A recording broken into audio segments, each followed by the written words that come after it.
날과 달은 획 하나 차이인데 30배 차이가 납니다. 10과 100은 숫자 0 하나 차이인데 10배 차이가 납니다. 내면에서 일어나는 작은 생각 하나는 보이지 않는 작은 생각 하나가 인생을 10배, 100배 차이 나게 만듭니다. 인생을 살아가면서 내면에 일어나는 작은 생각을 유의하고 살피는 것이 얼마나 중요한지 모릅니다. 오늘도 마찬가지죠. 이 수요 예배 갈까 말까. 작은 생각이 오늘 이 자리에 예배의 자리에 이르게 하기도 하고 그냥 그렇게 되기도 하는 것입니다. 오늘 살아가는 우리의 삶에 보이지 않은 내면의 작은 생각이 인생의 방향을 결정하는 것이죠. 그래서 삶 가운데 일어나는 작은 내면의 생각을 살필 수 있는 하나님이 주시는 성령의 지혜와 그 민감함이 있기를 주님의 이름으로 축원합니다. 오늘 예배 드리시는 사랑하는 성도님들은 지금 하나님의 뜻이 여러분의 삶을 통해 여러분의 삶의 자리에 드러나고 있습니다. 사도 바울이 로마 감옥에 갇혀 있을 때에 내가 쓰는 편지가 장차 신약 성경이 될 것이다. 내가 쓰는 편지는 하나님 말씀이 되어 후대에 수천 년이 지난 수많은 성도들이 내 편지를 통해 말씀으로 기억할 것이다 라고 전혀 기대하지 않았을 겁니다. 그때 당시는 오로지 구약 성경만 있었습니다. 그때 당시는 신약 성경 자체가 존재하지 않았습니다. 그런데 주어진 삶의 자리에서 가택연금 상태에 있는 그가 할 수 있는 일이라고는 오직 유일한 한 가지, 바로 편지를 쓰는 것이었고 그 편지가 두기고의 손에 들린 채 에베소 교회에 전해지게 되고 그 편지를 읽었던 수많은 성도들이 가슴이 뜨거워지며 성령의 충만함을 입으며 하늘의 소망을 덧입고 공중 앞에서 누군가 그 편지를 읽을 때 그 편지가 너무나 감동이 되어서 어떤 사람은 받아 적기도 하고 어떤 사람은 그 편지를 돌려 읽기도 하면서 그 편지는 이웃에게로 소문이 나고 적었던 편지는 누군가의 손에 들려지게 되고 편지에 적혔던 그 내용으로 인해 수많은 성도들이 구원의 확신과 감격이 차게 되고 그 은혜를 덧입게 되었습니다. 사도 바울은 그가 주어진 삶의 자리에서 그저 몸이 억류된 상태에서 썼던 편지가 후세에 오늘 우리가 읽을 것이라고는 미처 꿈에도 생각하지 못했을 겁니다. 마찬가지입니다. 오늘 주어진 여러분의 삶의 자리는 각자 맡겨주신 하나님의 뜻과 그 사명이 지금 이루어지고 있는 것이죠. 사도행전 29장이 여러분의 삶을 통해 지금 기록되고 있는 겁니다. 우리는 지금 모릅니다. 내 삶이 얼마나 위대한 하나님의 역사가 흘러간다는 것을. 지금 나의 삶이 보잘것없고 초라하게 보일지만 그 시대의 로마의 황제 중심의 질서 아래 살아가는 모든 사람들은 사도 바울이 있는 것조차도 몰랐을 거예요. 사도 바울에게는 관심조차 없었겠지만 하나님의 관심은 로마 황제에게 있는 것이 아니라 그저 몸이 갇힌 채 갇혀 있었던 바울에게 있었고 그 바울을 통해 하나님의 위대한 역사가 흘러갔듯이 오늘 이 땅 대한민국을 살아가는 저와 여러분의 삶에 하나님의 관심은 이 땅의 정치 지도자나 경제 지도자이기보다 오늘 예배 드리시는 여러분에게 있는 줄로 우리는 믿습니다. 지금은 내 삶을 잘 몰라요. 지금 내가 나 자신의 삶을 보기에 너무나 연약해 보입니다. 어쩌면 사도 바울이 그러지 않았겠습니까? 사도 바울의 평생 주를 위해 헌신했던 그의 삶이 그저 감금되어 있었던 그의 삶이 얼마나 마음이 힘들고 어려웠겠습니까? 그러나 그를 통해 하나님께서는 하나님의 뜻과 그 일을 이루어 가시는 것이죠. 사도 바울의 삶 가운데 어느 교회보다 소중했던 교회는 에베소 교회였습니다. 에베소 교회는 3년 동안 눈물로 목회했고 그곳에서 목회할 때 12명의 제자들이 방언을 하고 예언하기도 했고 그래서 그는 3차 전도여행에서 예루살렘으로 갈 때 에베소에 있는 장로들을 밀레도로 부릅니다. 그리고 그 속마음을 털어놓지요. 속마음을 털어놓을 수 있을 정도로 아주 가까운 교회가 에베소 교회였어요. 어떤 속마음을 털어놓지요? 내가 사실은 예루살렘으로 가는데 성령께서 환난과 결박이 나를 기다린다고 합니다. 그러나 나는 내 목숨을 조금도 귀한 것으로 여기지 않고 그 예루살렘으로 가려고 합니다. 라고 고백했지요. 그리고 밀레도 성도들은 그 말을 듣고 다시는 사도 바울의 얼굴을 보지 못할 것을 알고 부둥켜 안고 눈물로 기도해줬다는 내용이 나옵니다. 그만큼 진심으로 사랑했던 교회, 그리고 내 마음을 속사정을 아는 교회가 에베소 교회였습니다. 그러면 그 에베소 교회를 향해서 편지 쓸 때 여러분 어떻겠습니까? 3년 동안 같이 동고동락했으니 김 장로님 몸이 많이 편찮으신데 장로님 요즘 좀 어떻습니까? 이 권사님 아드님이 많이 아팠지요. 요즘은 어떻게 많이 회복됐습니까? 김 집사님 사업의 박해로 인해 사업이 어려워 지금 많이 힘들 텐데 어떻겠습니까? 라고 하는 성도 개개인에 대한 안부를 물어야 되는 것 당연한 것 아니겠습니까? 아니면 고린도나 갈라디아 교회처럼 교회의 문제에 대해서 구체적으로 기록하면서 그 문제의 해법을 해결하기 위해 기록하는 게 당연한 것 아니겠습니까? 그런데 사도 바울은 먼 거리에 떨어져 있는 에베소 교회를 향해 개인적인 일들, 예를 들면 질병, 경제적인 어려움, 또한 삶의 고난, 박해에 대한 내용이 거의 등장하지 않아요. 왜 그럴까요?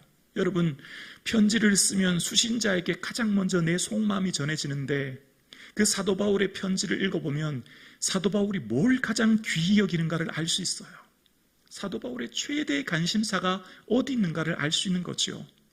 사도 바울은 에베소 교회의 박해 상황 가운데 있는 그들의 시련과 고난, 육체의 질병, 사업의 어려움, 자녀의 문제, 그게 큰 것을 다 잘 알고 있었겠지요. 그러나 더 근본적으로 중요한 것, 그들에게 있어서 너무너무 소중한 것은 바로 하늘에 있는 신령한 복이 우리에게 있어진 것이고, 그 하늘에 있는 신령한 복, 그것은 바로 우리가 하나님의 아들됨이었고, 믿음이라고 하는 것은 우리의 존재가 변화된 것임을 편지하고 있었습니다. 믿음은 뭐죠? 존재가 변화되는 거예요. 믿음은 도구가 아닙니다. 믿고 예수 믿는다라고 하는 것은 단순히 통로가 아니에요. 믿음은 우리가 아들됨, 그래서 우리의 존재의 변화, 그래서 우리의 삶의 의미와 목적이 새로워지는 것. 아들됨이라고 하는 것은 양자된다는 거거든요. 양자가 된다는 것은 당시 로마 시대에 그 시대의 모든 자녀, 아들의 모든 권리를 똑같이 가집니다. 상속의 권한이 있는 겁니다. 우리가 하나님 나라를 상속한 자라는 거예요. 이것을 지금 편지하고 있어요. 오늘 예배하시는 저와 여러분, 우리는 거룩한 하나님의 친백성, 그 자녀된 것으로 인해 감사할 수 있기를 주의 이름으로 축원합니다. 자, 그런데 우리는 너무 익숙해요. 그게 나와 무슨 상관이 있지? 하나님의 아들됨? 그 말씀을 듣지만 큰 감동이 별로 일어나지 않아요. 이것으로 막 감동스럽고 기쁘고 즐겁고 흥분되고 그 충만한 은혜에 덧입기가 사실 어려워요.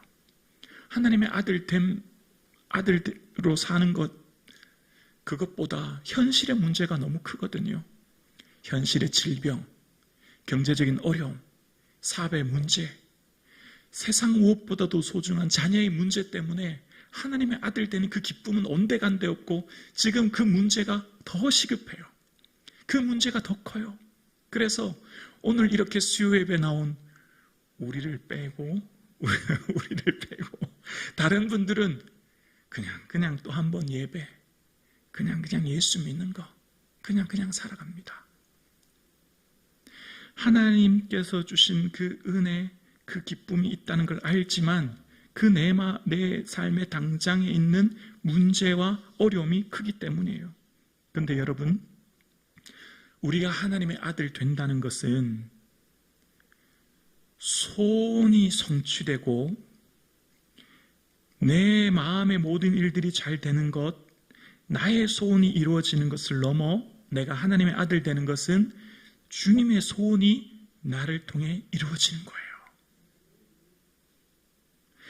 나의 원대로 마옵시고 아버지의 원대로 되길 원합니다 라고 고백했던 예수님의 기도처럼 우리가 하나님의 아들이 되는 것은 이 땅에 하나님의 뜻을 나를 통해 이루며 내 삶을 통해 주의 손이 이루어지는 삶을 우리가 살고 있는 줄로 우리는 믿습니다.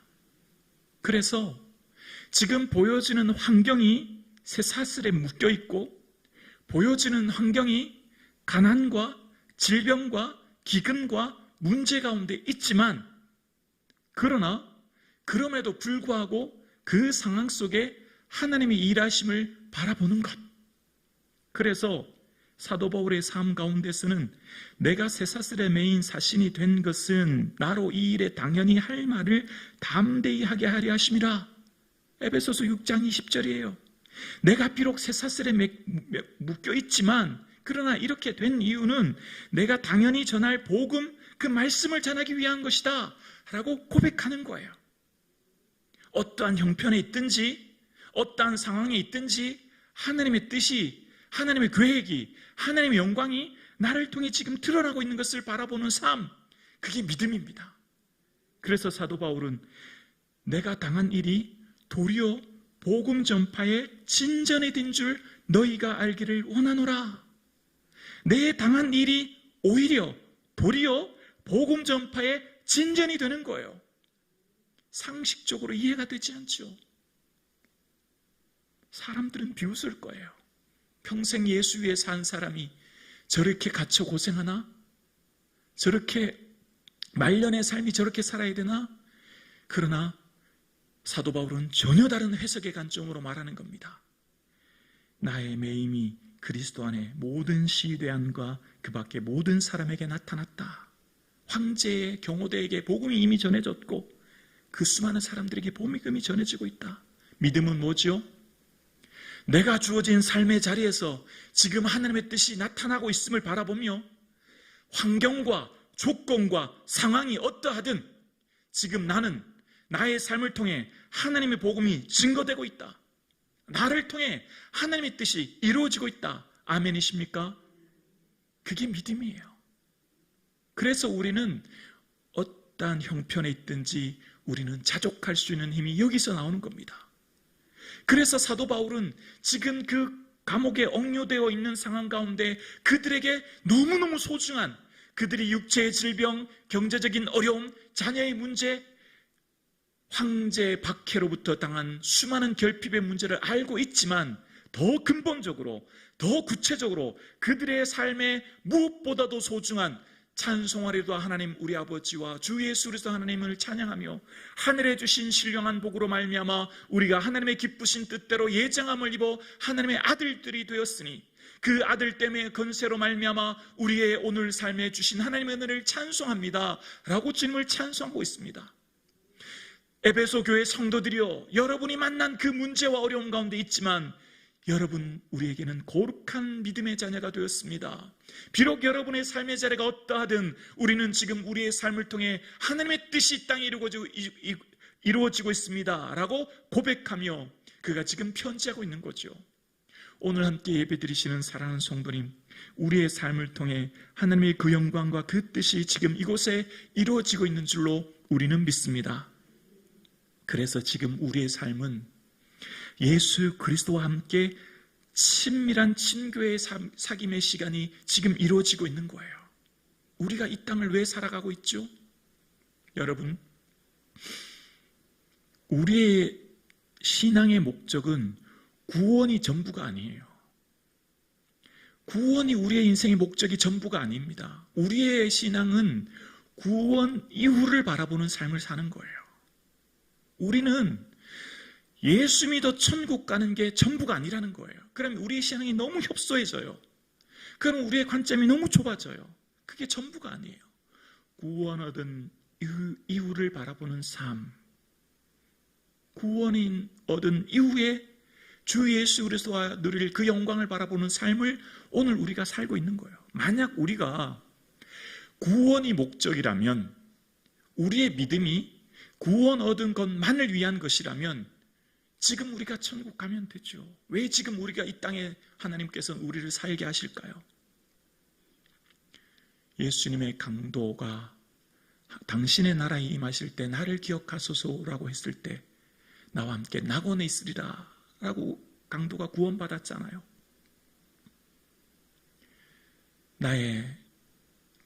내가 생명의 말씀을 밝혀 나의 다름질이 헛되지 아니하고 나의 수고가 헛되지 아니하므로 그리스도의 날에 나로 자랑할 것이 있게 하려 함이라. 우리가 이 땅을 살아가는 존재와 목적은 천국 가기 위함이 전부가 아니라 그리스도 앞에 섰을 때에 자랑할 것이 있는 삶, 그리스도 앞에 섰을 때에 주와 함께 교제하며 주와 함께 살았던 이 땅에서의 삶을 고백하며 주와 함께 누렸던 이 세상의 삶을 고백하기 위함, 그날에 하나님께 내 삶을 아뢰고 주님께서 내게 주신 은혜가 얼마나 많았는지를 고백하며 그 영광스러운 영광의 나를 바라보는 삶, 구원만이 목적이었다면 사도 바울이 다메섹에서 주를 만나서 그냥 천국 가면 전부가 아니겠습니까? 그러나 사도 바울을 다메섹에서 주를 만난 이후 그의 삶은 고난과 박해의 삶을 살았습니다. 왜요? 그리스도의 날에 자랑할 것이 있기 위함이에요. 오늘 비록 여러분이 만난 그 고난, 여러분이 만난 그 문제, 여러분이 만난 삶의 자리는 그것을 통해 그리스도의 영광을 드러내며 그것을 통해 그리스도께 드릴 고백의 삶을 살기 위함이요, 그것을 통해 또한 우리는 하나님 나라가 이 땅에 확장되고 있음을 믿으며 우리는 비록 내가 만난 고난, 내가 만난 문제를 통해 그럼에도 불구하고 하나님의 영광이 드러나고 있음을 믿으며 살아가는 성도가 될 수 있기를 주의 이름으로 축원합니다. 나면서부터 시각장애인 된 사람이 그의 죄입니까? 그의 부모의 죄입니까? 물었을 때 그렇지 않다. 그나 그의 부모의 죄가 아니다. 하나님께서 하시고자 하는 일을 나타내고자 하려 합니다. 여러분, 이해가 되나요? 우리의 상식으로는 이해가 안 돼요. 우리의 이성으로는 이해가 되지 않습니다. 왜 그 사람이 태어나면서부터 시각장애인으로 살아야 했으며 왜 그 사람은 태어나면서부터 그 고난의 시간을 살아야 했는지 우리가 이해가 됩니까? 이해되지 않아요. 하나님이 하실 일이 뭔가요? 잘 몰라요. 우리는 납득되지 않아요. 우리는 논리로 궁구하고 이성으로 받아들여지는 그 하나님의 뜻을 우리가 알기에 오늘을 사는 게 아닙니다. 다 알 수 없어요. 다 깨달을 수 없어요.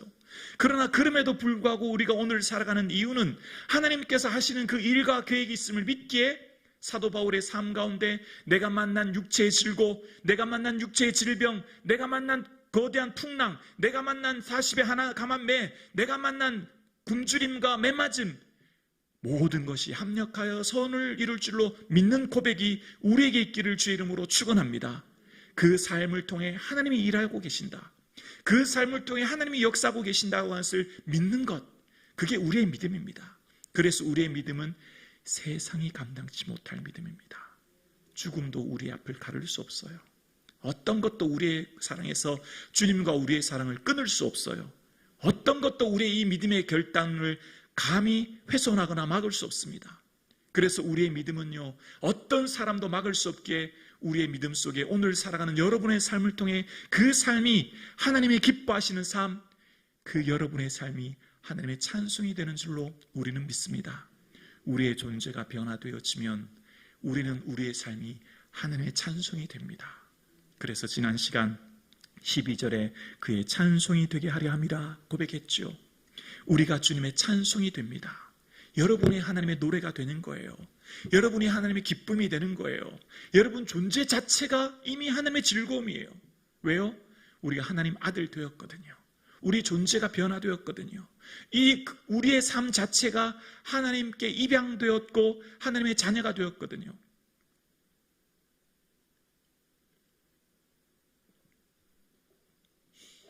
여러분, 남곡동에 가면 베이비박스라고 하는 게 있거든요.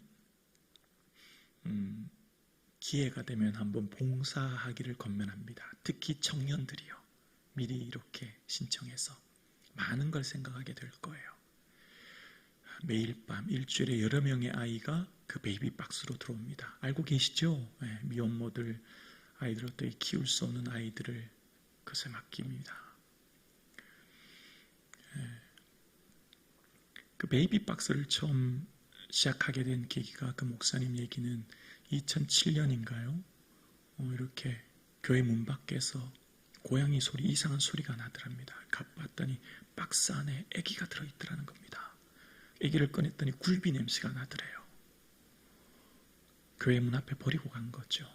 그때를 계기로 그 아이를 입양하고 키우게 되면서 이제 버려지는 아이에 대해 관심을 갖게 되었고, 그때부터 16년간 2100명 정도의 아이를 살려냈답니다. 엄청난 아이들이 살아난 거죠. 그런데 그곳에 베이비박스에 들어온 아이들은 입양되기도 하고, 또 보육원에 보내줘서 입양되기도 하고, 입양된 아이들은 부모의 가정에서 살아가게 되는 거죠. 한번 생각해 보세요. 버려진 아이들이 입양을 되었다고 생각해 보세요. 그 아이가 어떤 가정에 입양되면 그는 정말 귀한 그 가정의 자녀로 자랄 것 아니겠습니까? 존재 자체가 바뀌는 거예요. 존재 자체가.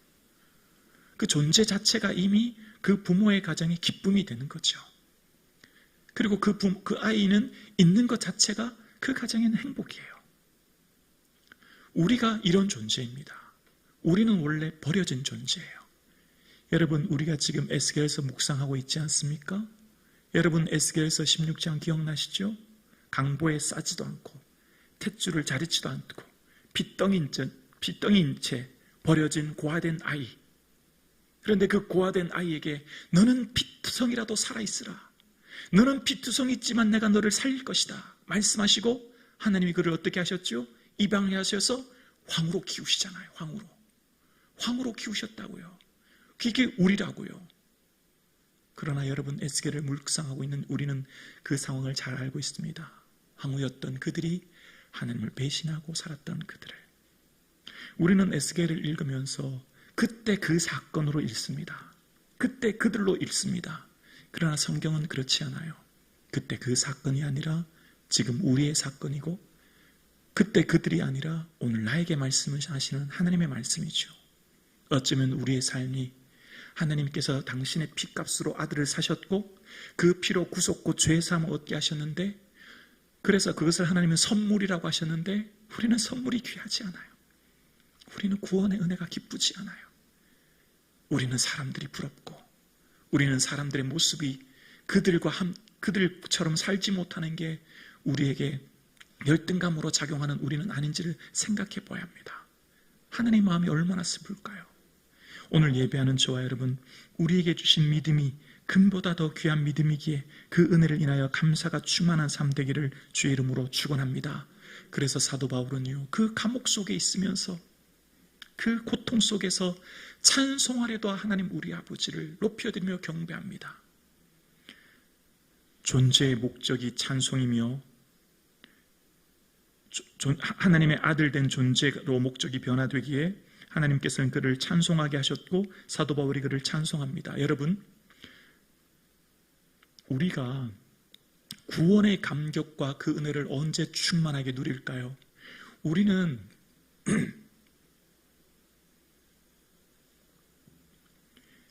생각이 우리를 잠시도 쉬지 못하게 합니다.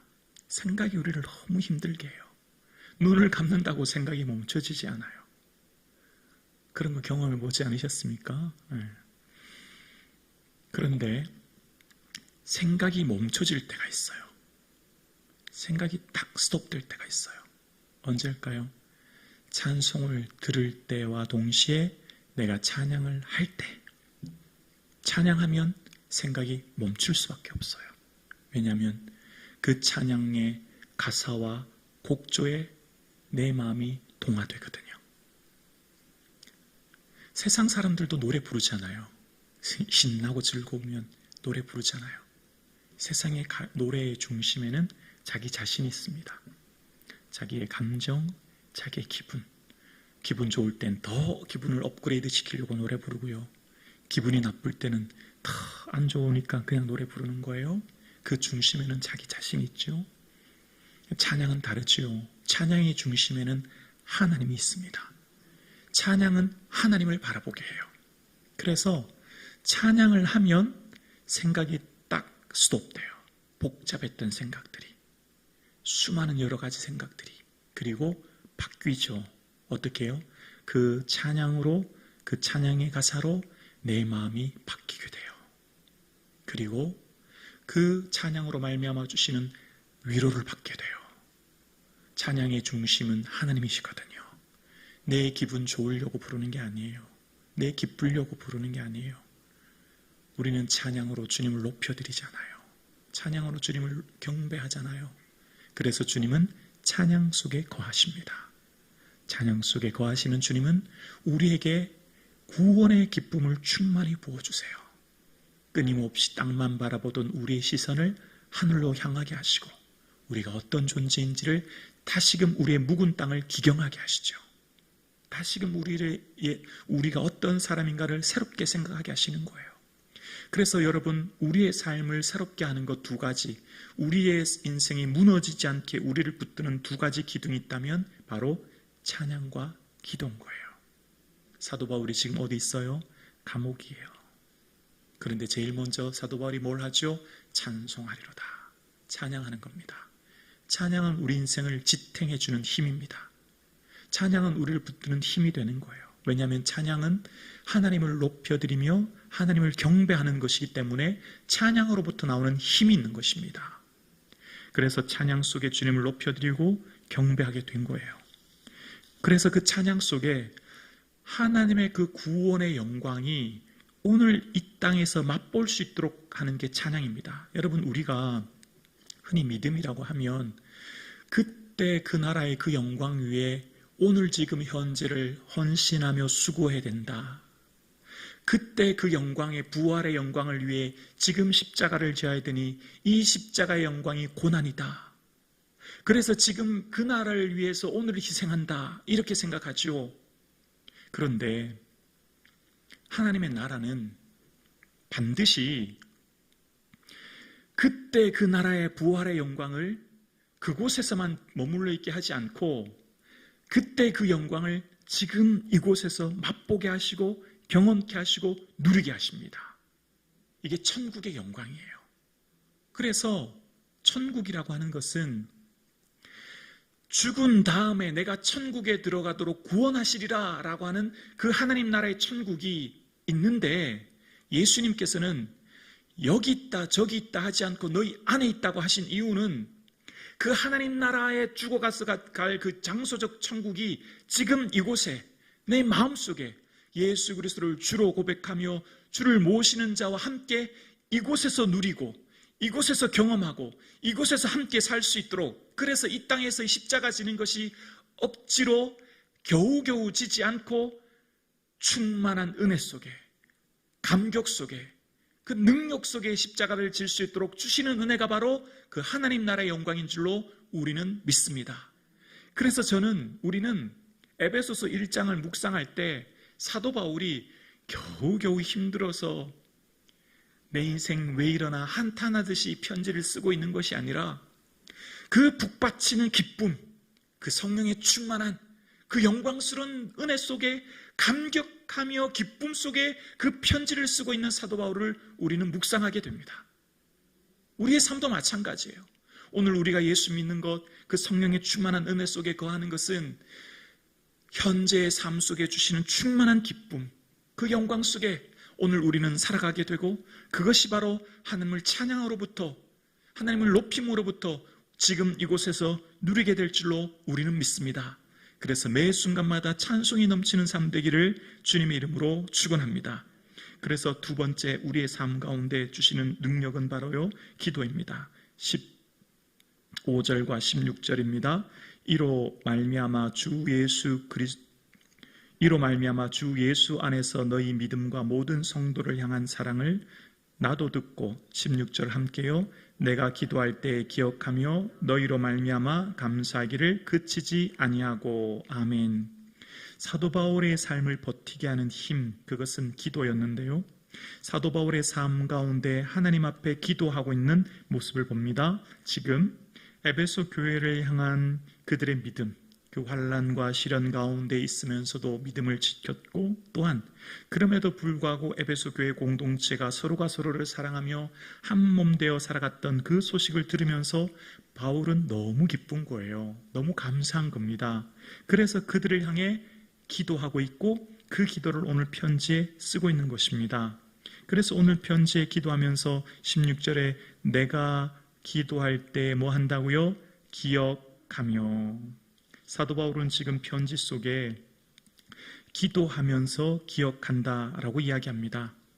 여러분, 우리는 생각이라고 하는 것, 나도 모르게 수시로 내 마음에 생각이 들어와요. 그러면서 어떨 때는 기분이 확 상할 때가 있어요. 왜냐하면 과거의 나를 짜증나게 하고 힘들게 했던 생각을 하면 기분이 확 상해요. 그래서 그 생각 때문에 내가 우울해지기도 하고, 그 생각 때문에 어떨 때는 분노가 쌓이기도 하고, 그 생각 때문에 어떨 때는 너무너무 힘들기도 하고. 일상의 삶은 똑같은데 몸은 늘 똑같아요. 물리적으로 내 몸은 늘 똑같아요. 그 생활 반경이 크게 벗어나지 않거든요. 그런데 그 생각 때문에 어떨 때는 우울하고 불안하고 근심스럽고, 반대로 어떨 때는 또 기쁘기도 한 것이 우리의 삶이죠. 그래서 오늘 사도 바울의 삶의 기도의 내용을 잘 보셔야 합니다. 내가 뭐 할 때요?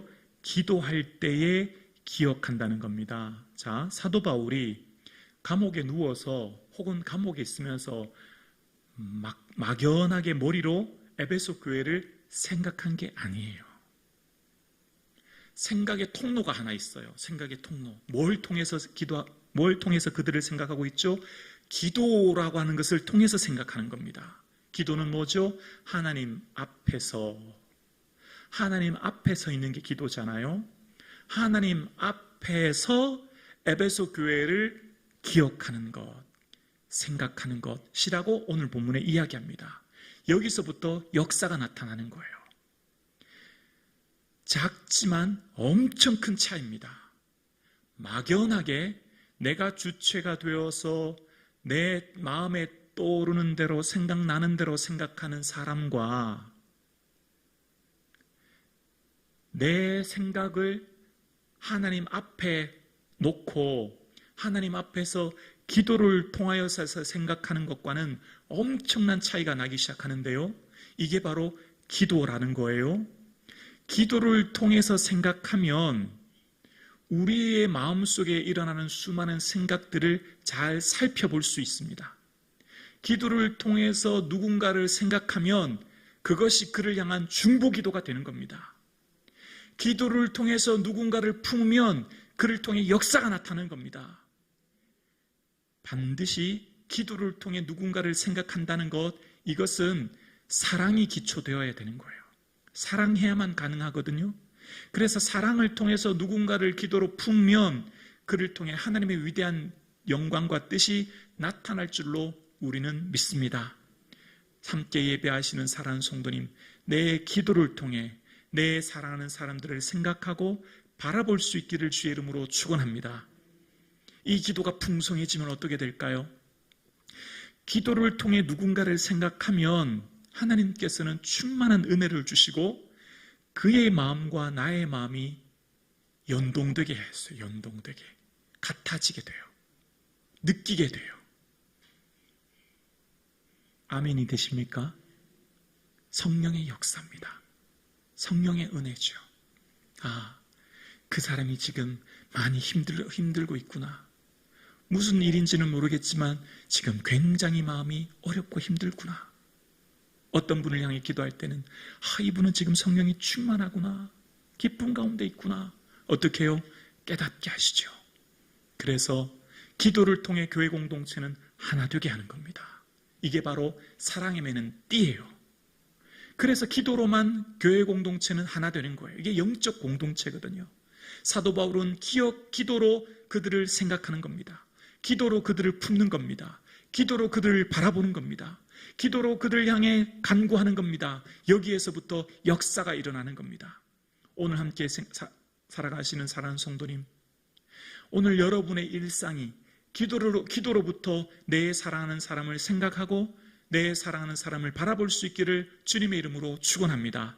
그래서 주님께서 그 기도를 통하여서 그 사람을 위로하게 하시고, 기도를 통해 그 사람을 힘을 주시고, 기도를 통해 그 사람을 일으켜 세워주시고, 기도를 통해 그 사람의 능력을 경험하는 그런 은혜가 있기를 주님의 이름으로 축원합니다.